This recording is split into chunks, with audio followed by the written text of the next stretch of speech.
Kau pak ambo lagi tahu ke pengurus kau pak. Kalau untuk ambo mundang jangan cameh jo pak. Ambo di madi lagi orang amplop, campaan amplop tu. Iya. Di madi lagi orang ceramah, ambo ke Jakarta, ke Jambi, ke Aceh, dia lagi orang amplop campaan. Iya. Tak percaya bu? Hah?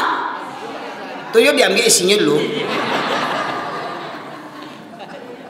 Loh, kok juisi isinya dibuang bu? Kok basobo orang pampok kok. Sedangnya mabuk-mabuk nampak amplop kok dibuka ya. Piti dipasangnya BT. Berdosonya. Awak berdosa lah. Supaya tidak berdosa, ambo tidak berdosa, ambo selamain pitihnya dulu.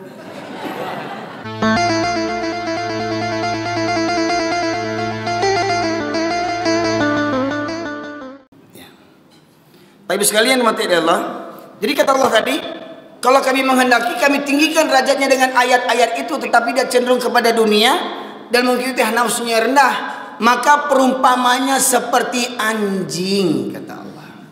Kata orang kasar kali Islam, perumpamaan seperti anjing. Saya perlu nak bahasanya. Perumpamanya seperti anjing. Waktu kecil dia tahu sholat hukumnya wajib. Kalau nggak sholat hukumnya dosa. Ya, kalau dosa tempatnya neraka. Waktu kecil rajin dia sholat. Semakin dewasa, semakin tak sholat. Ya. Ibu-ibu, mau ndak dibayar 50 juta untuk ninggalin sholat? Bu, lumayan untuk bayar kredit Honda. 50 juta, mau ndak dibayar 50 juta ninggalin sholat? Hah? Yakin? Sepakat enggak orang sakit wajib sholat? Sepakat. Tadi kita bilang kalau tidak sanggup berwudu tayamum, tidak sanggup berdiri duduk, tidak sanggup duduk berbaring, tidak bisa mengangkat tangan dengan isyarat. Walau sakit tetap wajib sholat. Sepakat? Siap? Waktu barale?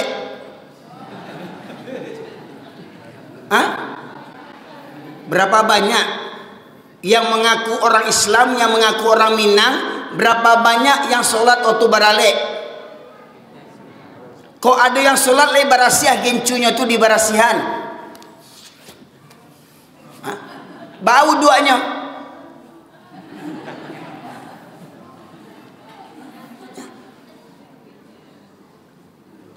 Kalau make up bantuan tuh supaya hilang tuh pakai backlin. Pakai busa untuk nyuci piring tuh. Tapi survei membuktikan banyak anak Darojo Marapulai yang tak sholat waktu baralek. Betul enggak? Kalau menurut ayat ini, dengan Al-Quran dia mengamalkan perintah sholat, dia kerjakan sholat mulia dia. Tapi dia tinggalkan sholat karena apa? Urusan dunia. Ikut hawa nafsu. Bawa ke sholat gencu kau, bawa make up kau, bawa calak kau, bawa suntiang kau, bawa tamu di tibo tua. Bawa ke sholat awak ikut hawa nafsu, anak daruan jiang tu.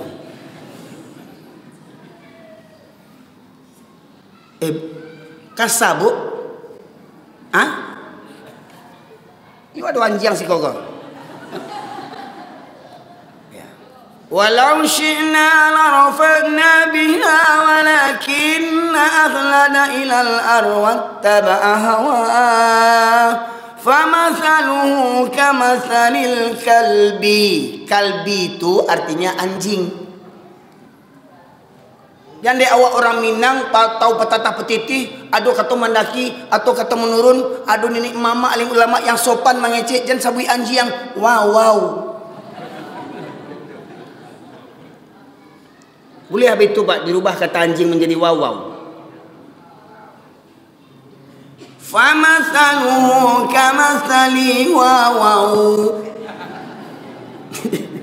Berarti kita dah merubah ayat Allah.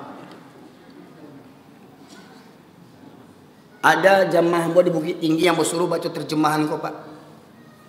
Di apa kurang beradai mungkin dibacanya maka perumpamaan seperti wawaw katanya. Ambo tanya Pak, yang tertulis itu apa Pak? Anjing Ustaz. Bakal dibaca wawaw kasabana aja. Pak, yang dibacanya Quran, Pak.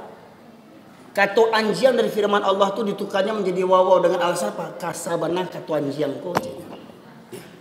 Bayangkan, Pak. Kurang aja enggak orang tuh? Kurang aja enggaknya? Firman Allah dirubah-rubahnya. Keceknya kasa kaji itu, ya. Keceknya kasa kata anjiang tuh, deknya orang baragai, dirubahnya kata anjiang menjadi wawaw. Boleh apa? Satu huruf saja dirubah ayat Al-Quran boleh enggak? Baris atas diganti dengan baris bawah boleh enggak? Baris saja tuh, harokat saja tuh. Misalkan ana menjadi ini, boleh enggak? Allah tulis dalam Al-Quran inna, dibaca ini, enggak boleh. Ya. Zalika diganti tilka, enggak boleh. Zalika kata Allah, zalika baca. Ini jauh. Kalbi kata Allah digantinya wawaw, kan jauh kali itu. Ya. Ini Allah katakan orang yang cenderung kepada dunia, habis waktunya untuk urusan dunia, bampok dilapau talok sampai pagi, kasuron talok anjiang tuh. Nonton bola talok sampai pagi sampai subuh, main handphone, main chip talok sampai subuh, sumbayang indah anjiang tuh. Loh ini kata Allah, Pak. Ambo nak ngarang-ngarang, makanya mau suruh ada yang mau terjemahan, jangan berang kambo. Apa kau berangan apa? Macam dulu.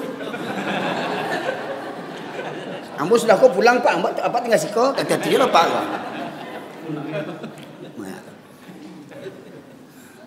Jadi banyak di YouTube itu berang kambo. Ustaz kasa benar kajinya gua. Ustaz anjiang mau awak di panjiangnya.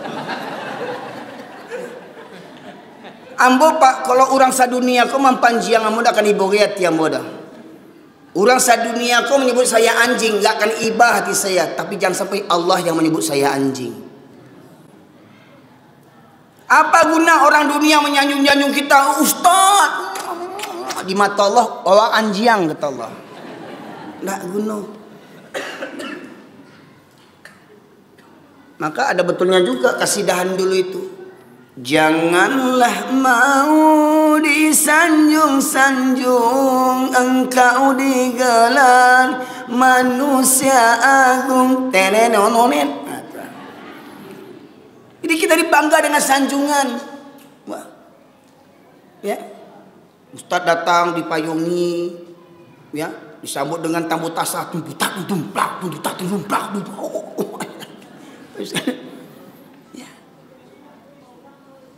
tangan kita dicium, bahkan kemarin tuh ada di YouTube topi gurunya dicium, kan kutunya banyak.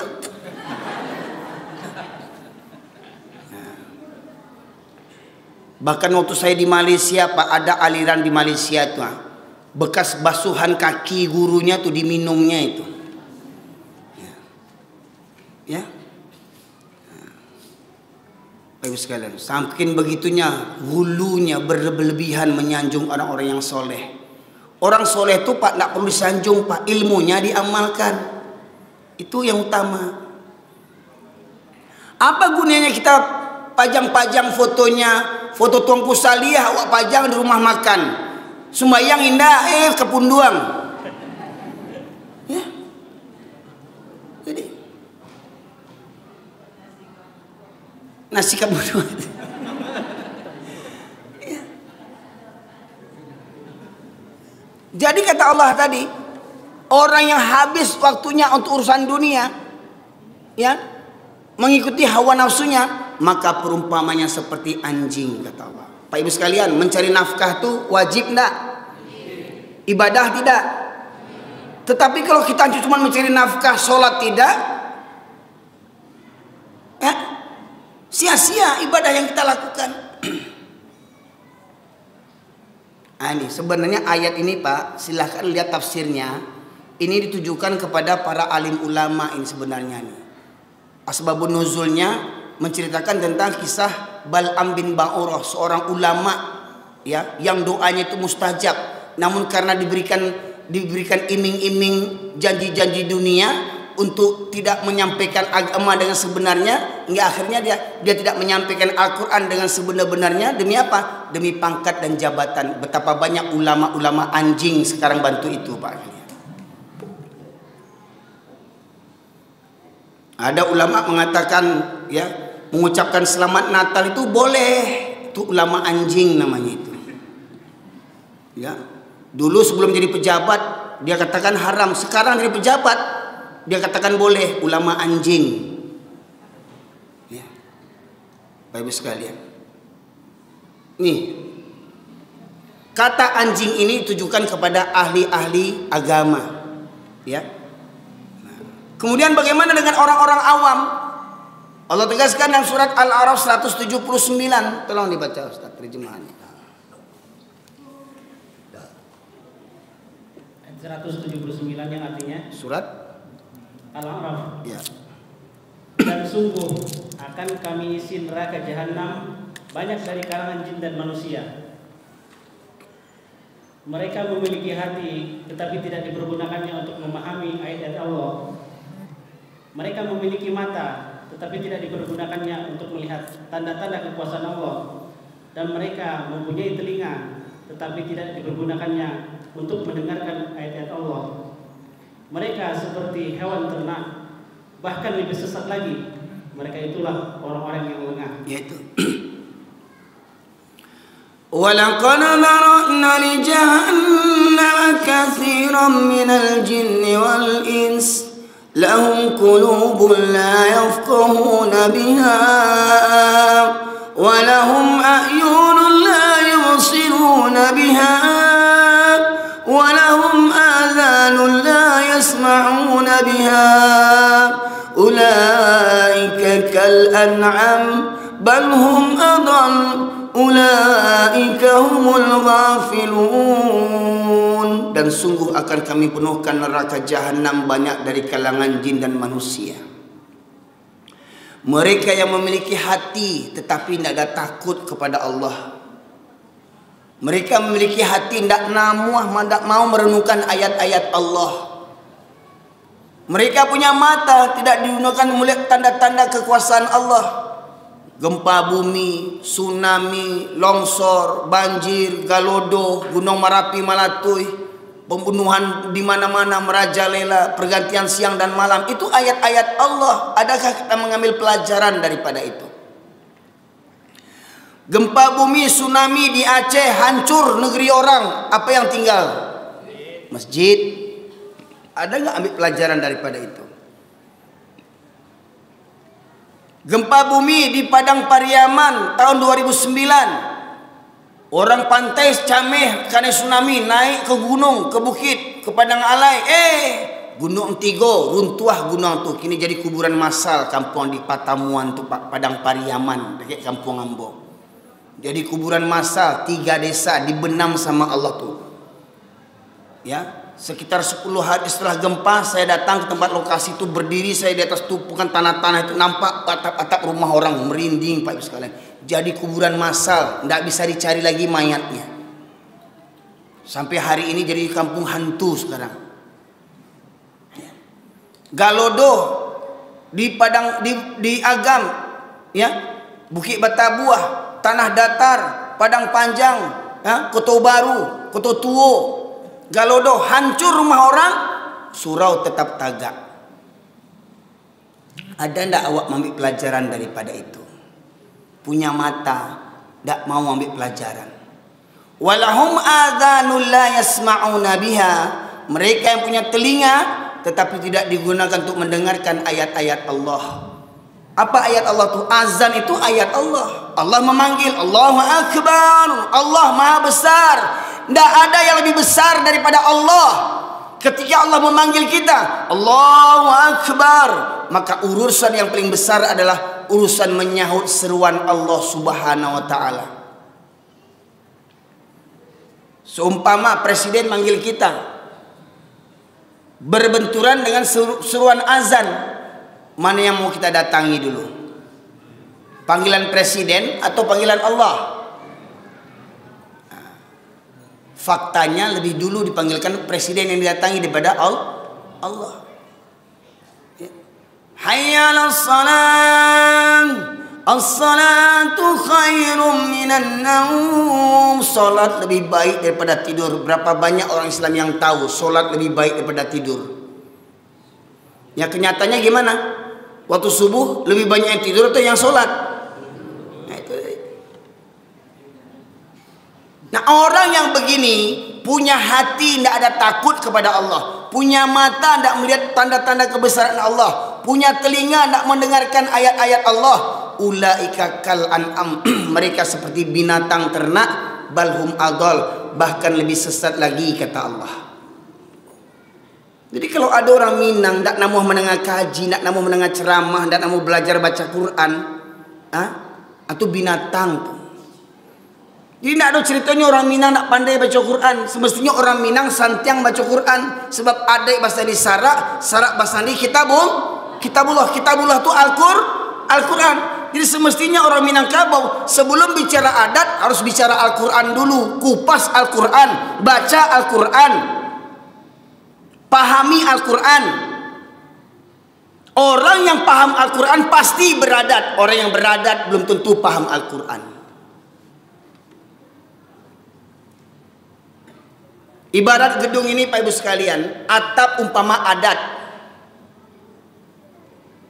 tiang umpama sarak, pondasi umpama kitabullah Al-Quran. Mana yang lebih utama kita selesaikan dulu? Mana yang lebih utama kita buat dulu? Mana yang lebih utama kita kokohkan dulu? Pondasi Al-Quran, kuatkan Al-Quran, pahami Al-Quran, amalkan Al-Quran, baru terapkan syarak. Mana yang halal, mana yang haram, mana yang baik, mana yang buruk menurut Al-Quran, bukan menurut selera awak. Dah paham syarak, itu baru jadi adat istiadat awak, tradisi awak. Syarak mengatur, adat memakai. Apa kata syarak? Itulah yang jadi adat orang Minangkabau. Kata syarak, solat hukumnya wajib. Jadi orang yang solatnya bolong-bolong itu orang tak beradai. Solat berjamaah bagi laki-laki hukumnya wajib.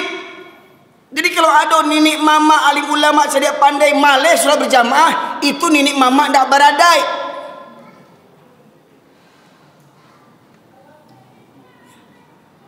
Nenek mama binatang yang kayak begitu Pak Ibu sekalian. Nenek mama yang malas ke masjid, nenek mama kabau, buruak roboh kabau lagi. Bukan ketambo kata Allah surah Al-A'raf 179. Ko ado bundokan duang, indak bajilbab, bundokan duang kabau. Ado bundokan duang tu barale datang tembus tasa, bogoyang-goyang, ndak ada sumalunya. Bundokan duang kambiang tu.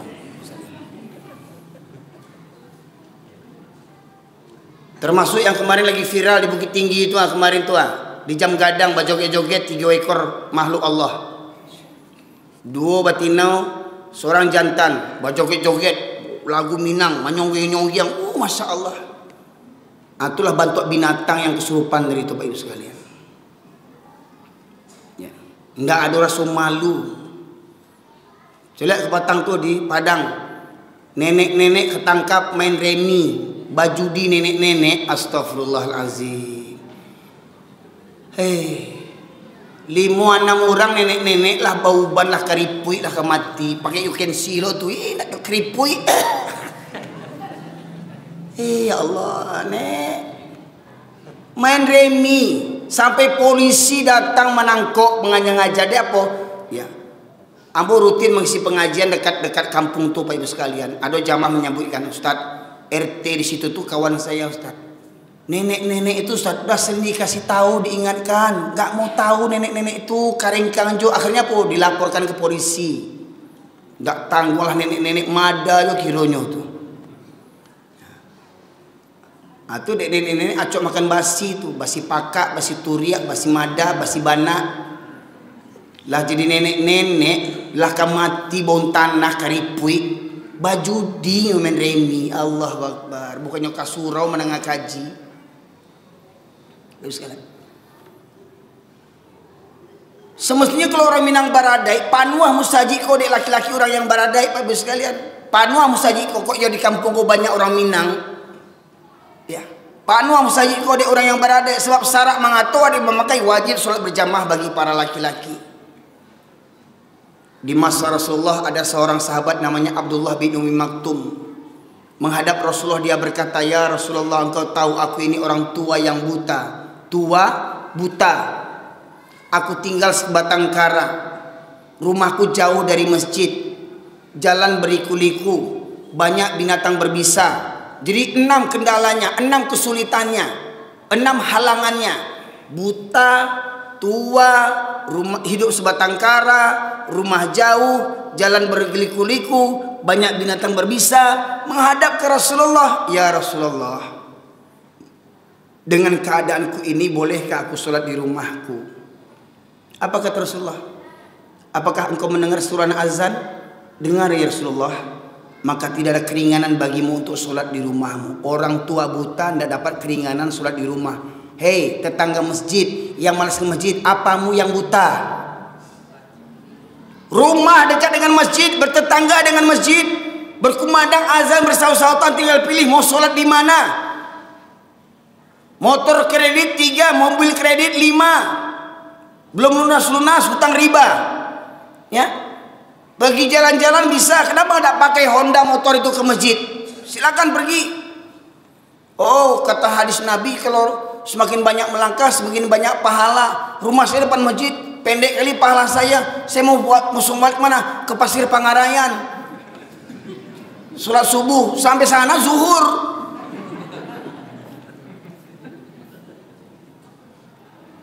Ya. Rumah bertetangga dengan masjid, tidak sanggup berangkat. Pertanyaannya, punya telinga nak dia? Punya hati tidak Allah memanggilnya? Itulah kata Allah tadi. Khatamallahu ala qulubihim wa ala sam'ihim wa ala awsarihim ghishawatun wa lahum adzabun azim. Berikutnya surat Al-Anfal ayat ke-22, surat ke-8 ayat 22.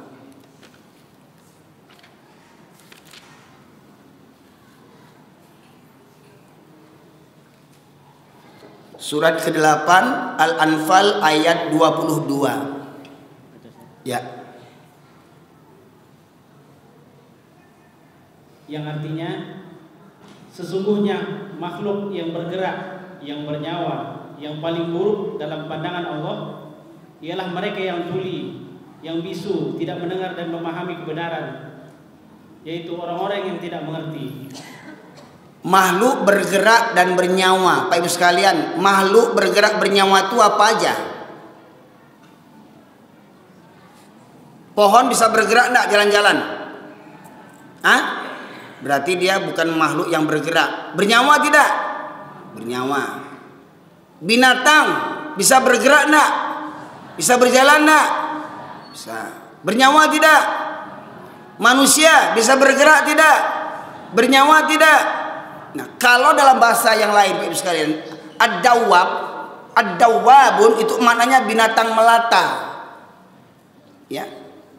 Nah, kalau menurut Bapak Ibu sekalian, mohon maaf, binatang apa yang paling buruk kalau menurut Bapak Ibu sekalian? Binatang apa yang paling hina? Hah? Anjing dan babi. 3? Aku banyak di kampung aku barua. Nah, di kedai kopi banyak baru-baru kok. Bawa Ustaz, ambo Pak waktu pulang kampung, pertama tinggal di kampung, ambo coba duduk di lapau tuh, kece orang supaya bermasyarakat, duduklah di lapau supaya tahu orang, duduk awak di lapau. Di meja tuh apa-apa kok main batu domino, di meja tuh apa-apa kok main catur, di meja tuh main remi, banyak yang bau ban, sedang main tuh baru wak mah aja. Di pabaruaknya kawannya lah bau ban kok agak cakap wang tu nambah baruak dia dah 2 baruak agak cakap baruak anyang lah 3 baruak tu ambo cameh bu sudah ku ambol di pabaruak li ancak pulang wak sudah tu le. Nah itu ya. Kalau menurut awak TV yang buruk aku binatang paling buruk anjing babi baruak, tapi menurut Allah Inna syarrad dawabi indallah, sesungguhnya binatang yang paling buruk dalam pandangan Allah, binatang yang paling buruk dalam pandangan Allah adalah orang yang peka dan orang yang bisu. Amu kasih itu orang yang peka dengan orang yang bisu. Pakak saja lahir, pakak dan mendengar dimba orang, pakak mendengarkan kebenaran. Azan bakumandang, rumah di muka surau, dak barangkali musaji, lebih buruk daripada anjiang tu. Ya. Kecil Allah tu Pak. Ya. Ada penceramah, pendakwah, tahu dalil, tahu hadis, bisa menyampaikan, cuma boh takut dek jamaah banci beko, takut orang berang, takut presiden berang, nan kelamak-lamak julah sampai beko berang orang beko. Karih mana kaji? Beko kok karih kaji beko ndak diundang awak beko? Ndak diundang awak beko di mana pe amplop? Kau Pak ambo lagi tahu ke pengurus kau Pak. Kalau untuk ambo mundang jangan cameh jo Pak. Ambo di mana lagi orang amplop, campaan amplop tu. Iya. Di mana dia lagi orang ceramah mau ke Jakarta, ke Jambi, ke Aceh, dia lagi orang amplop campaan. Iya. Tak percaya bu? Hah? Tu yo diambil isinya dulu. Loh, kok juisi isinya dibuang bu? Kok basobo orang pampok kok. Sedangnya mabuk-mabuk nampak amplop, amplop kok dibuka piti, dipasangnya BT. Berdosonya. Awak berdosa loh. Supaya tidak berdosa, ambo tidak berdosa, ambo selamain pitihnya dulu. Dan kejahatan itu kan terjadi hanya karena ada kesempatan gitu. Awalnya tidak banieknya, dia nampak pitih, baniek berjudinya. Karena awak jadi sumber maksiat, awak ambo selamain pitihnya dulu. Jadi kalau jamaah mengundang, no usah cameh lah, mikirin amplop, transfer aja lah agak 5 juta, kok 7 juta. Kok kadang ada ustad meninggal amplop.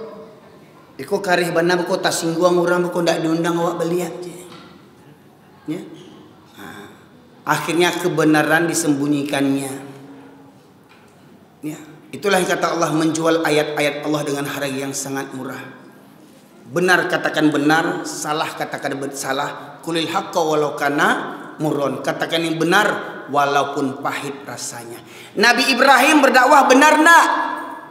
Pak Ibu, Nabi Ibrahim dakwanya benar nak? Tapi Nabi Ibrahim dibakar. Nabi Musa dakwanya benar nak? Tapi Nabi Musa mau ditangkap sama Fir'aun. Nabi Isa dakwahnya benar nak? Tapi Nabi Isa mau disalib. Ya. Nabi Zakaria dakwahnya benar nak? Tapi Nabi Zakaria digergaji sampai mati. Nabi Muhammad SAW dakwahnya benar nak? Tapi Nabi Muhammad SAW mau dibunuh sama orang kampung. Di kampung Nabi Muhammad berdakwah ke dibunuh orang kampungnya. Orang kampung ke membunuhnya. Sampai Allah perintahkan Nabi Muhammad dan para sahabat hijrah ke Madinah, Pak Ibu sekalian. Baitubana, Pak Ibu sekalian. Iko kalau ustad-ustad ceramah santi-santi yang sanang-sanang juga ceramah dipertanyakan ceramahnya itu, Pak Ibu sekalian. Yang didakwahkannya itu. Ya. Dan risiko berdakwah ini, Pak Ibu sekalian, pasti apa kata Allah dan surat Al-An'am ayat 112. Wa kadzalika ja'alna likulli nabiyyin aduwwan syayatinil insi wal jins. Dan demikianlah kami jadikan untuk para nabi musuh-musuh dari kalangan setan, musuh-musuh dari setan dari kalangan jin dan manusia. Jadi setiap nabi punya musuh. Pertanyaannya, kita pengikut nabi nak? Pak Ibu? Pengikut nabi nak? Kita bernabikan kepada Nabi Ibrahim tidak? Bernabikan kepada Nabi Musa tidak? Bernabikan kepada Nabi Isa tidak? Bernabikan kepada Rasulullah tidak? Ulul azmi, nabi-nabi ulul azmi, mereka menghadapi musuh yang dahsyat dan penderitaan yang dahsyat, Pak Ibu sekalian. Bagaimana dengan kita? Kok senang-senang aja kita nih? Di kampung banyaknya sholat, kita santai. Di kampung padusi banyaknya berjilbab, kita santai. Di kampung jual narkoba, kita santai. Mana amar ma'ruf nahi mungkar? kuntum khairu ummatin ukhrijat linnas ta'muruna bil ma'ruf wa tanhauna 'anil munkar. Ngajak orang kebaikan tuh enak. Ayo sedekah dapat surga, tapi mencegah kemungkaran, Pak, jangan judi, Pak, marah orang. Bapak Ibu sekalian. Nah, contoh lagi, Pak. Tadi di awal saya katakan di antara Tuhan yang banyak ditaati manusia hari ini adalah hawa nafsu. Coba surat Al-Furuq, surat Al-Jasiyah, surat ke-45 ayat 23.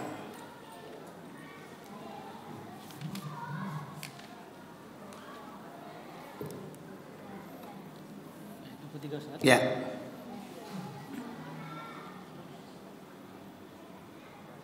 Yang artinya, maka pernahkah kamu melihat orang yang menjadikan hawa nafsunya sebagai Tuhannya? Maka pernahkah kamu melihat orang yang menjadikan hawa nafsunya sebagai Tuhannya? Lanjut. Dan Allah membiarkannya sesat. Dan Allah membiarkannya sesat. Jadi kenapa Allah sesatkan seseorang? Bukan karena kezaliman Allah, karena hamba itu yang memilih kesesatan. Ya. Nah, lanjut. Dan Allah telah mengunci pendengaran dan hatinya, serta meletakkan tutup atas penglihatannya. Jadi orang yang mempertuhankan hawa nafsu, Allah tutup penglihatannya, Allah sumbat telinganya, Allah kunci mati hatinya.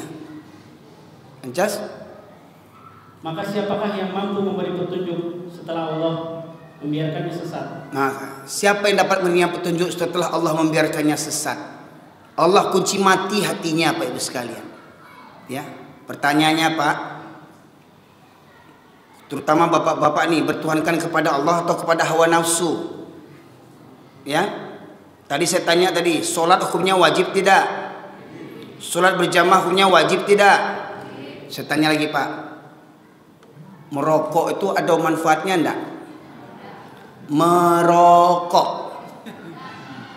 coba jujur, sebutkan satu manfaat rokok, jujur. Apa manfaat rokok, Pak? Oh, saya kok enggak merokok, Ustadz, enggak keluar inspirasi saya. Kalau begitu usulkan kepada Dinas Pendidikan, setiap ujian akhir tahun kasih siswa-siswa rokok semuanya.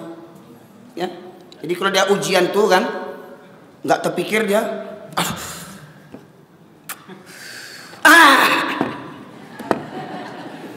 dari SD kasih rokok biar lulus semua, ya. Buntu otaknya, merokok dulu.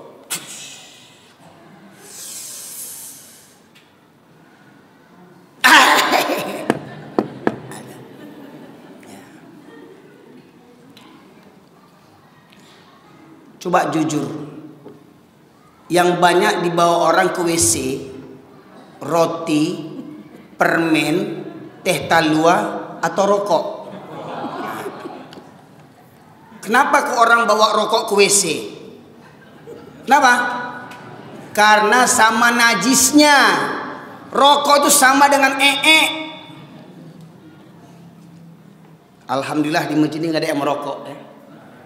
Sekarang ya, entah kalau duluan nggak tahu lah saya. Makanya saya berani ceramah begini karena saya tahu nggak ada yang merokok sekarang ini. Sekarang ya. Nggak usah cerita agama, Pak. Tanya sama dokter kafir, Pak. Alah, Ustaz, saya umur saya 70 tahun merokok panjang umur saya. Itu anak tuh umur 5 tahun mati gitu ya. Nah, cobalah kalau bisa supaya panjang umur cucu bapak tuh, bapak merokok kasih cucu rokok.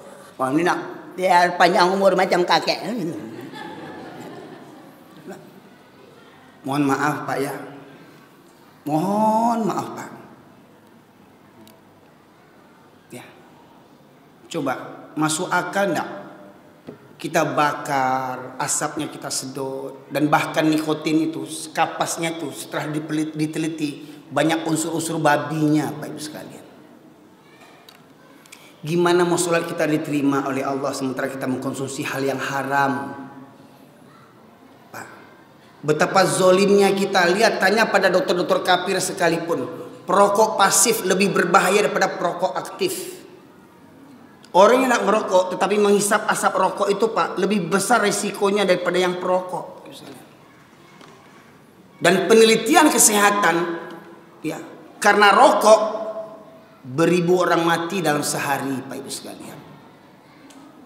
Tapi ya, alah, itu kan karena Ustaz nggak merokok. Itu kiai-kiai itu merokok Ustaz. Habib-habib itu merokok. Ya. Ikutan kita bukan Habib. Ikutan kita bukan kiai. Ikutan kita Rasulullah. Fa in tanazatum fi syai'in faruddu ilallah war rasul. Apabila kamu berbeda pendapat tentang urusan agama, maka kembalikan kepada Allah dan Rasul. Tidak ada kembalikan kata guru saya, kata kiai saya, kata habib saya. Ya, kiai, ustadz, habib itu manusia biasa, bisa benar, bisa salah. Kalau benar ikuti, kalau salah tinggalkan. Jangan fanatik buta. Sekalian, kita iba mencelia orang Palestina dibantai. Coba pengakuan Pak yang punya perusahaan rokok di Indonesia nih, pengakuan yang punya usaha rokok Sampurna, rokok Jarum, mereka sendiri pun tak merokok itu. Cina kafir itu Pak tak merokok, Cina kafir itu Pak. Mohon maaf ini Pak, ya. Pertanyaannya, Tuhan Bapa, Allah atau hawa nafsu? Hah? Allahu Akbar, tapi habis sholat ngerokok di teras. Di masjid kadang-kadang pengajian-pengajian ada disediakan asbak rokok. Kadang tuangkunya, buyanya diundang, tuangku viral. Ya, sebelum pengajian merokok dulu. Nah, Pak bisa lihat. Saya lihat, mau bapak sebut Wahabi atau tidak terserah. Di Jazirah Arab kalau ada imam perokok, tidak boleh jadi imam Pak. Ya, alhamdulillah imam kita waktu sholat tadi tidak merokok. Alhamdulillah senang saya waktu sholat, dan semoga di luar sholat ingat juga enggak saya.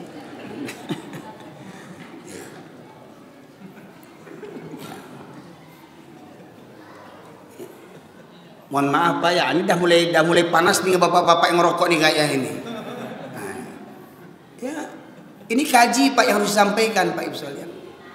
Ya. Betapa banyak keuntungan dari pedagang-pedagang rokok itu Pak Ibu sekalian untuk membantai saudara-saudara kita di Palestina Pak Ibu sekalian. Kita sudah mendoa tidak, menyumbang tidak, malah memberikan sumbangan untuk membantai saudara-saudara kita di Palestina. Bapak Ibu sekalian rahmati Allah. Jadi kalau kita mengaku la ilaha illallah, yang pertama singkirkan setan, singkirkan hawa nafsu. Bapak Ibu sekalian. Yang ketiga, ya, ada 8 perkara yang boleh dicintai tetapi akhirnya menjadi Tuhan selain daripada Allah.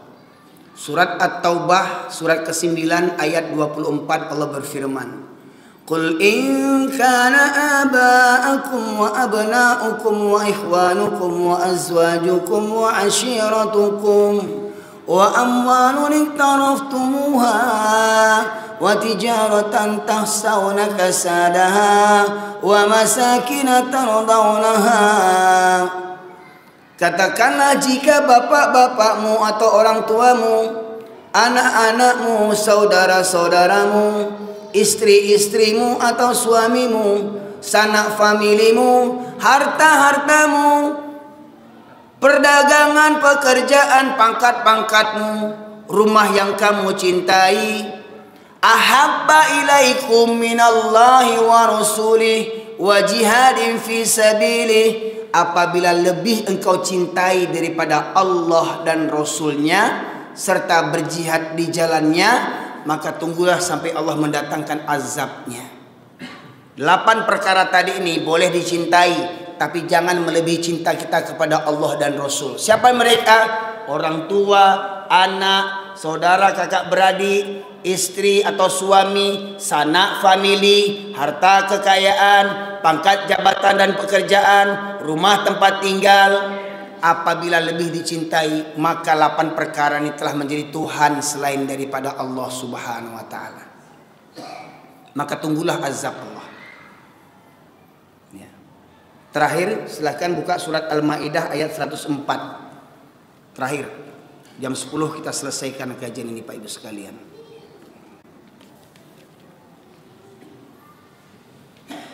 Terjemahannya baca. Al-Maidah ayat 104 ya. Yang artinya, dan apabila dikatakan kepada mereka, marilah mengikuti apa yang diturunkan Allah dan mengikuti Rasul, mereka menjawab, cukuplah bagi kami apa yang kami dapati dari nenek moyang kami mengerjakannya. Apakah mereka akan mengikuti juga nenek-nenek moyang mereka, walaupun nenek moyang mereka itu tidak mengetahui apa-apa dan tidak pula mendapat petunjuk? Ya. Ketika diajak mari ikuti Al-Quran, mari ikuti hadis, apa kata orang kampung? Apa yang kamu dapati sejak siswa andung-andung kami, nenek moyang kami lah bantu-bantu. Ya, kata Allah, apakah kamu akan begitu juga nenek moyang kamu? Pada nenek moyang kamu itu tidak mendapat petunjuk, tidak mengetahui. Kami biasa kalau berdoa pakai kemenyan. Nenek moyang kita orang Hindu dulu. Ya.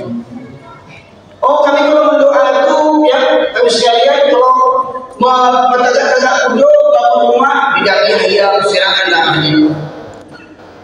Kami kalau lahiran anak di bawah kasur masukkan benang, gunting, pisau, ladiang, singso.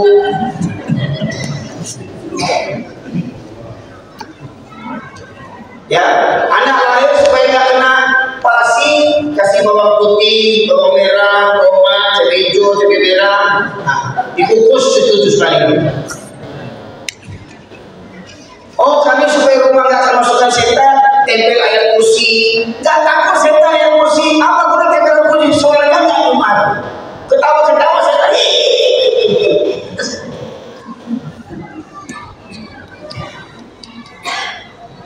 Tradisi nenek moyang. Ya. Lagi saya esok kami bantu aku. Lagi jalan-jalan ikut Al-Qurannya bantu aku, hadis bantu aku. Kami lah bantu aku dulu. Saya ini berubah oleh Tuhannya nenek moyangnya. Ya.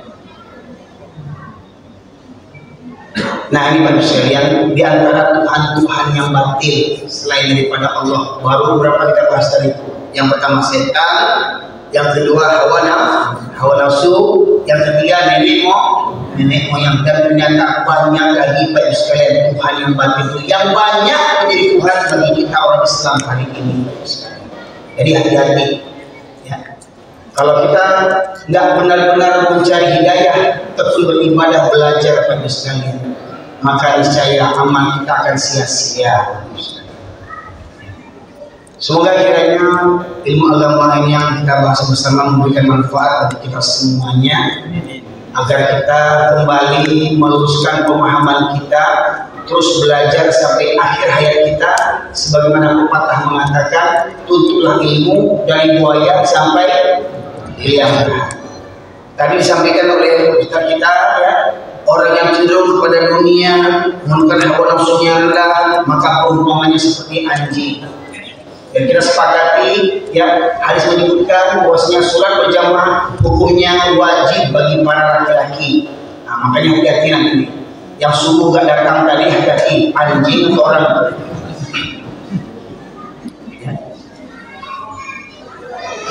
Ya. Syarat mengatur ada yang memakai sholat berjamaah punya wajib bagi para laki-laki. Jadi kalau ada laki-laki yang wajib subuh nanti, nah itu berarti anjing. Mohon maaf ya. Alhamdulillah yang datang sekarang ini orang semua nih, alhamdulillah. Cuma nggak tahu subuh nanti ya. Jangan marah sama saya Pak, baca Quran ini ya, baca Quran ini, renung-renungkan Quran ini ya. Yang kasar itu kata saya kasar atau hati kita yang keras membantu ya. Sudah sekian tahun hidup beragama dan ngerti juga Ya, maka pentingnya kita menuntut ilmu agama. Ya, walaupun sakit rasanya, tapi ingat, setiap obat yang kita minum itu sembuh. Kebanyakan pahit obat itu enggak. Tapi mau nggak mau harus diminum demi kesembuhan kita. Seperti kalau kita sakit kena penyakit gula stadium 4, kena bau leh, kaki itu nah busuk kaki itu. Kalau ingin panjang umur aja dipotong begitu nah. Diamputasi pada kaki itu supaya bisa panjang umur. Sakit nggak dipotong amputasi itu? Sakit, tapi demi kesembuhan kita, demi panjang umur kita buang yang kaki yang busuk sakit. Baik dulu Pak, Ibu, anak-anak awak sunik, ketek-ketek sunik, sakit nggak sunik? Letakkan apa? Sunik dulu Pak. Ya. Tapi demi kesehatan kita, demi perintah ketaatan kepada Allah dan Rasulnya, kita korbankan ujung sunik itu. Ya, bisa lihat. Begitu pula ketika mendengar kaji ini Pak, sakit tak punya kaji kok tersinggung mana? Yang punya hati tersinggung ini mudah-mudahan berubah. Tapi kalau hatinya sudah membantu, memang dia pikirin aku itu anji yang betul. Tidak berubah itu sudah boleh, dia sebagai anji yang ya. Maka harapan kita semoga dengan kaji ini, ya, semoga hati kira-kira membantu itu hancur dulu dengan ayat-ayat Al-Quran hingga runtuh kesombongan kita di hadapan Allah Subhanahu wa Ta'ala. Jadikan saja bersama yang dirahmati Allah, semoga kiranya majelis kita ini diridai dan diberkahi oleh Allah Subhanahu wa Ta'ala. Semoga kiranya Allah ampunkan dosa-dosa kita semuanya. Allah ampunkan dosa-dosa kedua orang tua kita, Allah ampunkan dosa keluarga-keluarga kita. Semoga Allah mudahkan kepada kita kalau yang sakinah mawaddah warahmah. Semoga Allah terima segala ibadah kita. Allah mudahkan kita untuk tunduk patuh kepadanya. Semoga dengan senantiasa Bapak Ibu sekalian di kegelapan malam, maghrib, isya, subuh berangkat ke masjid. Semoga di akhirat Allah berikan cahaya yang sempurna. Semoga kiranya senantiasa Bapak Ibu datang ke masjid. Semoga kiranya mati kita dalam husnul khotimah. Semoga kiranya Allah hindari diri kita, jauhkan dari musibah bencana malapetaka. Semoga Allah anugerahkan kepada kita pemimpin-pemimpin